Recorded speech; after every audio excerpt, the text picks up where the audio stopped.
Nessa academia, no Vale das Pedrinhas, em Salvador, as crianças se reúnem não só para jogar.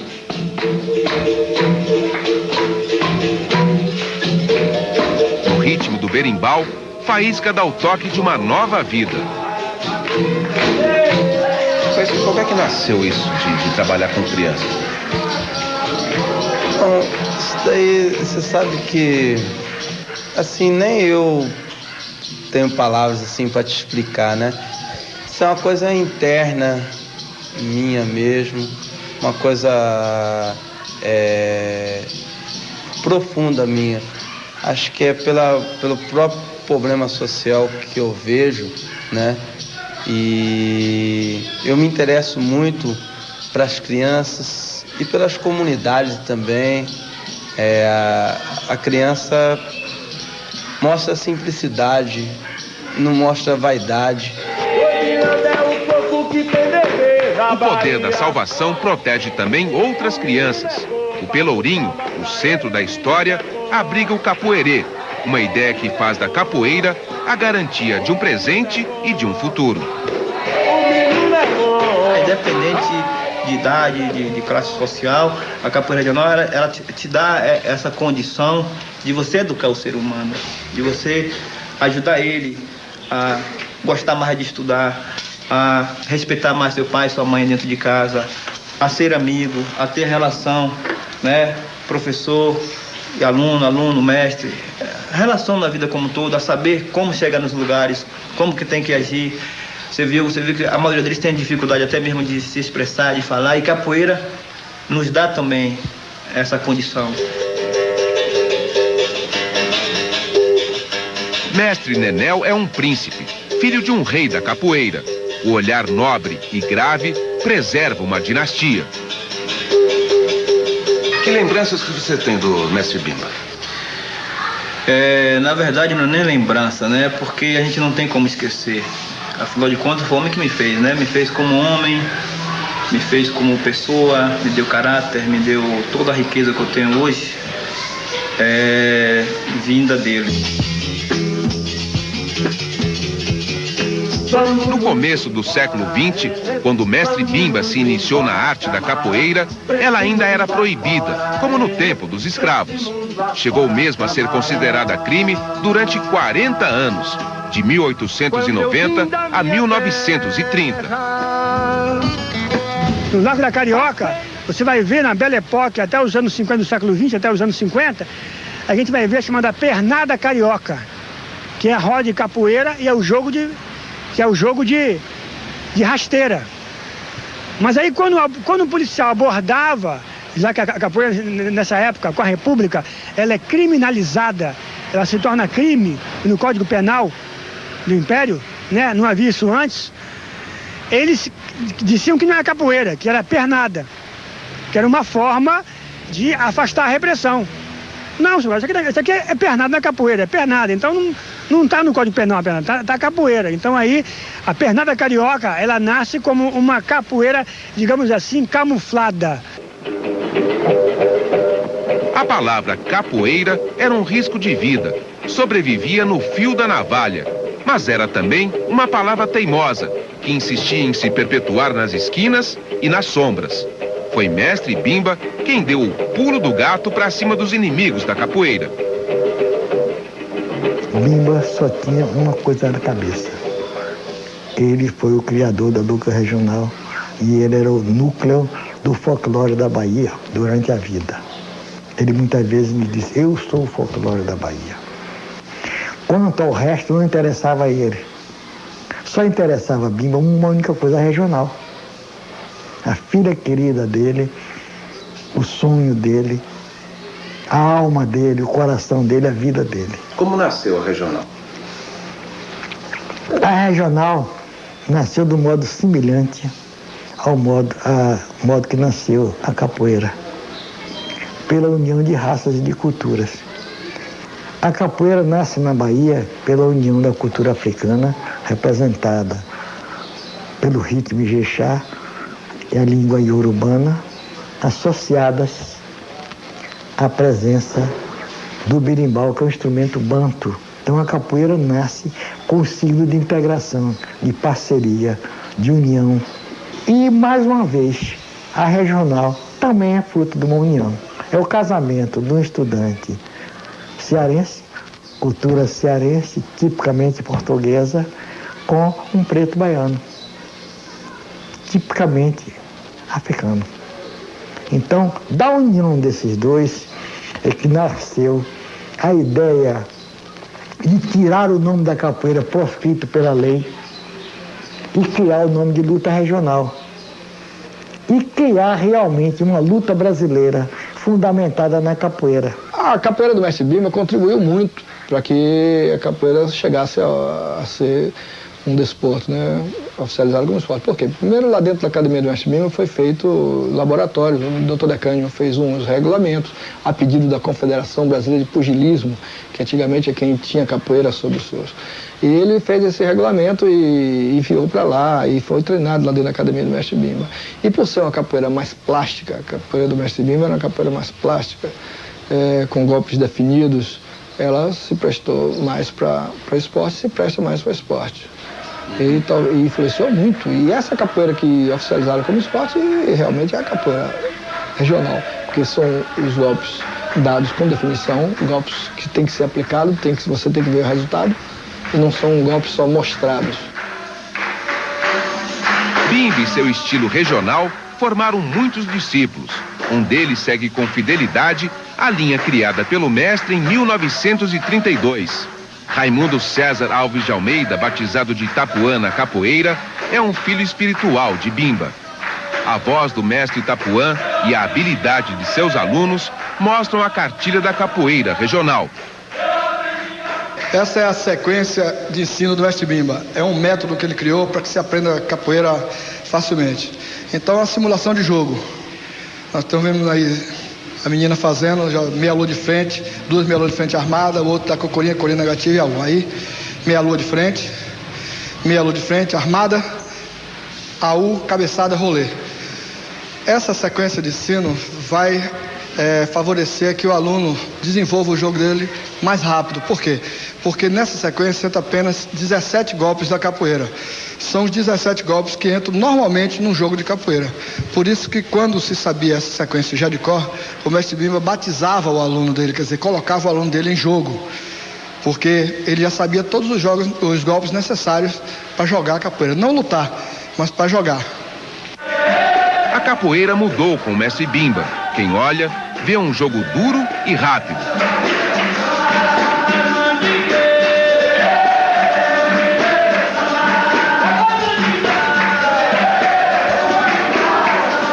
Mais mandinga, mais cadência, mais cheia de manhas. Assim é a capoeira Angola. A tradição está guardada nesse estilo que até hoje pouco se distanciou de suas origens. Por que durante o jogo, uma coisa que me deixou intrigado, há um jogador que de repente para à espera do... Na verdade, o que você está falando a respeito da chamada, né? A chamada é um importante elemento da capoeira, né? O golpe de chamada. Quer dizer, aquele é um momento que o capoeirista pode testar o outro capoeirista, né? Um capoeirista mais velho, que tem mais conhecimento, talvez ele não tenha a mesma agilidade, mas em termos de malícia, de maldade, então ele numa chamada ele consegue ganhar até uma pessoa mais nova que tem muito mais agilidade. Então que ali na chamada o que vale é o conhecimento, né? Então você faz uma chamada, que são vários tipos de chamada, a chamada de frente, né? A chamada de costas, a chamada de sapinho. Então é um movimento usado especificamente mais na capoeira Angola, né? Algumas pessoas hoje em dia fazem chamada simplesmente porque vê o outro fazer, mas existe um fundamento dentro da chamada, né? Que esse fundamento ele é passado de acordo com o seu tempo em capoeira. É muito mais perigoso uma chamada do que o cara me dar um rabo de arraia, porque no rabo de arraia eu sei a maneira como eu devo defender. E na chamada eu não sei o movimento que ele vai fazer, né? Eu tenho que estar esperando para o cara me atacar. Eu não posso atacar. Se ele fez uma chamada para mim, existe tudo um ritual, existe todo um respeito que eu sou obrigado a respeitar, mesmo sabendo que eu estou correndo o perigo dele fazer um movimento que vai me pegar, mas eu tenho que Então, quer dizer, agora o que vai valer é todo o meu conhecimento de capoeira, né? Então, quer dizer, eu tenho que esperar o cara me atacar para depois eu defender. Só que eu não sei o que ele vai fazer. Então é por isso que quando você joga com uma pessoa mais antiga, que tem mais conhecimento, você está levando desvantagem. Porque na verdade ele tem toda uma gama de conhecimento, ele já fez essa chamada milhões de vezes. Ele sabe todas as maneiras que você vai sair e a maneira que você... Então quer dizer, quando ele faz uma chamada para você, ele já está prevendo tudo que você pode fazer. Mestre Pastinha foi por toda a vida um guardião da capoeira tradicional. Nem o surgimento de academias, de novos golpes e de algumas regras dobraram a arte do improviso e o espírito de liberdade contidos na Angola. Pela sabedoria do mestre, muitos capoeiristas aprenderam a entender o jogo da vida. Gente como João Pequeno, um dos grandes mestres da Bahia. Como é que o seu Pastinha era, hein? Ah, seu Pastinha, cadê? Ali fora tinha a foto dele. Ele era assim, acho que mesmo como eu, paciente, tudo, ele não era gente de briga, nem de barulho, nem de coisa, não. Existe ainda muita discussão entre capoeira de Angola e capoeira regional? Não, quer dizer, eu mesmo nunca discuti, não. E também não... Tem no pé da letra, né? Não tenho visto também discussão, não. Principalmente agora que a capoeira regional está estragada mesmo. E a de Angola continua a mesma? Continua a mesma, melhor ainda. Melhor ainda. O Forte de Santo Antônio, que já foi presídio em Salvador, ocupa um lugar na história da cidade. Hoje, uma cela do Forte é a luz que ilumina a capoeira de João Pequeno.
Na Bahia, a capoeira é uma nação forte e dividida.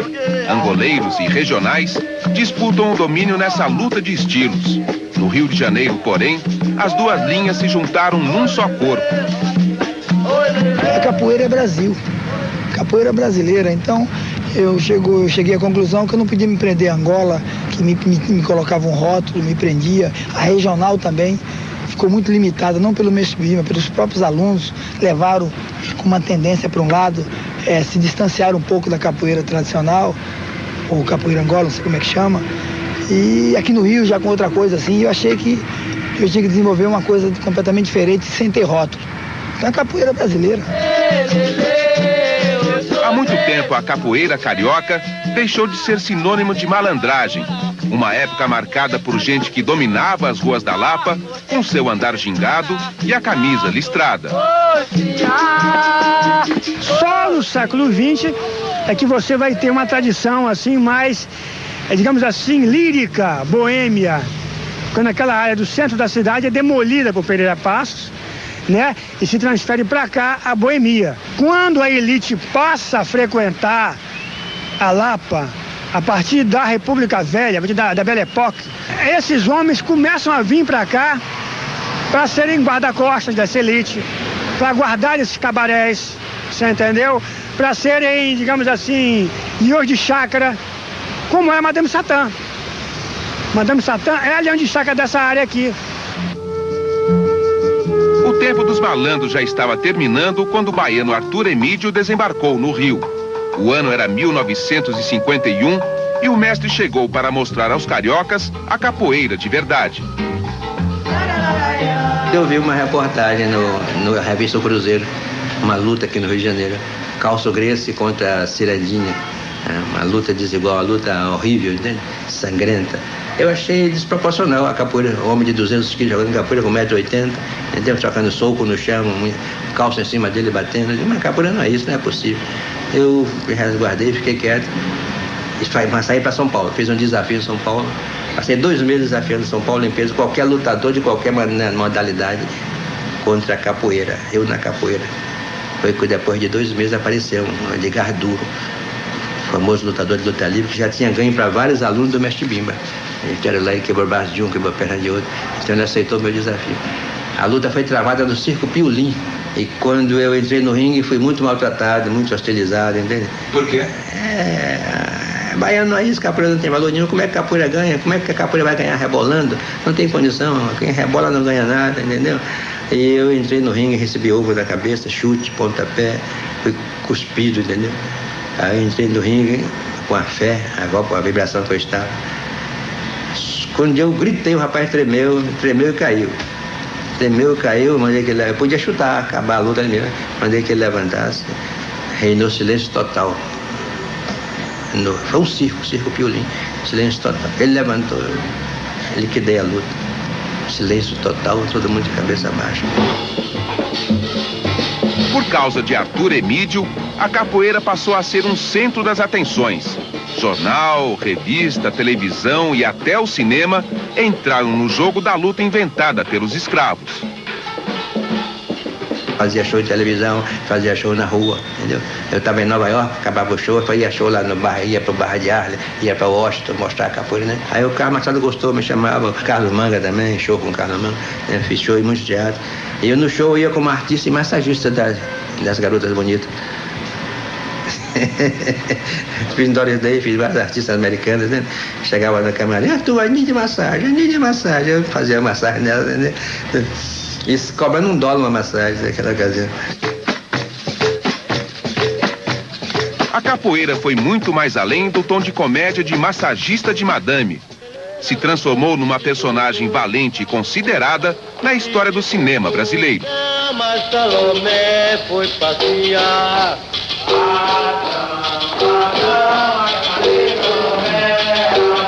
Lá, lá, i, lá, i, lá. Lá, lá, i, lá, i, lá.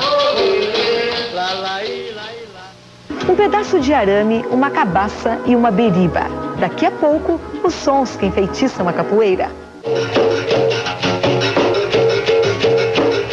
Verdadeiro mestre. Sem o som do berimbau, não existiria a coragem que corre no sangue da raça negra. Só o berimbau foi capaz de transformar toda a história de um povo oprimido em alegria. E até hoje, a música do berimbau guarda o sonho de Zumbi na dança da liberdade. Fora das telas do cinema, a capoeira levada ao Rio de Janeiro por Arthur Emídio avançou pela cidade. O mestre baiano criou a primeira academia carioca em 1955, no distante bairro de Bom Sucesso. Mas logo, o jogo se mudou do subúrbio para a Zona Sul e os jovens da classe média entraram na roda. Quando chegou em 1970, nós aqui no Rio, que éramos garotões de 23 anos, a gente tinha mais aluno, mais dinheiro, mais status a nível nacional do que os grandes mestres da Bahia. E o Grupo Senzala apareceu nesse momento. E 2 ou 3 anos depois, eles já estavam com um sucesso imenso, porque era um grupo de classe média, alguns de classe média alta, todo mundo estava se preparando para entrar na universidade, então tinha uma aceitação muito maior que o capoeirista tradicional, que era negro, que vinha das classes sociais economicamente desfavorecidas. Então aquela garotada bem nutrida, bonita, né? Todo mundo uniformizado, tá, malhando, pá. Tinha uma aceitação muito grande por parte da sociedade, por parte da mídia. O Senzala ultrapassou os limites da academia e virou um movimento que resistiu e se fixou no tempo.